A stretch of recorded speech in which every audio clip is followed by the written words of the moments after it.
27 রোজার রাতে সন্তান ফোন দিয়া বলে, বাবা আমি আগামীকাল রওনা দিলে রাত 2টা-3টায় গিয়া ঢাকায় নামবো, আমি সাহারি তোমাদের সঙ্গেই খাবো। মা বসে আছে, মায়ের সন্তানের বাবাও বসে আছে, সন্তান আসবে। রাত্র 2টা-3টা হয়ে গেছে, সাহারির সময় হয়ে গেছে, সন্তানের খবর নাই। শেষ টাইমে মা বাবা সাহারি খেয়ে ফজরের নামাজ পড়ে দরজার মধ্যে অপেক্ষা করতেছে, সন্তানের খবর নাই। 8টা, 9টা, 10টা বেজে গেছে, মায়ের মনটার ভালো লাগে না। স্বামীকে ডেকে বলে, স্বামীরে আমার সন্তান কই, আমার মনটা ভালো লাগে না, একটা ফোন লাগাও। স্বামী ডাক দিয়া বলে, চিন্তা করো না, ঈদের সময় যানজট থাকতে পারে, চলে আসবে। কিছুক্ষণ পর বাবার মনটাও ভালো লাগে না, বাইরে নেমে পায়চারি করতেছে।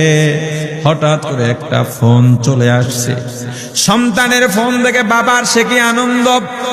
ফোন রিসিভ করে যখনই সালাম দিল, অপর প্রান্ত থেকে সালামের উত্তরে সন্তানের কণ্ঠ পাওয়া যায় না। বাবা ডেকে বললেন, বাবা তুমি কে? এটা তো আমার সন্তানের কণ্ঠ নয়, তবে মোবাইলটা আমার সন্তানের। ওপার থেকে ডাক দেয়া বলে, আপনি কি এই লোকেই মোবাইলওয়ালার বাবা? বলে, হ্যাঁ। আপনি এখনো বাড়িতে কি করেন? আপনার যেই সন্তান ঢাকা থেকে গাড়ি নিয়া 2500-এর দিকে রওনা দিয়েছিল, ওই গাড়িটা 2500 পৌঁছতে পারে নাই। পথিমধ্যে সংঘর্ষে রাস্তার মধ্যে অনেকগুলো মানুষ মারা গেছে, অনেক যুবকও তার মধ্যে আছে। রাস্তার পাশে সাদা কাপড় দিয়া ঢাকা। দেখেন আপনার সন্তান এই লাশের মধ্যে আছে কিনা। মোবাইলটা আমি রাস্তার পাশে পড়ে পাইলাম।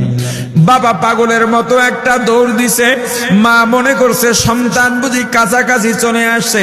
অন্যান্য সন্তানদের ডাক দেয়া বলে,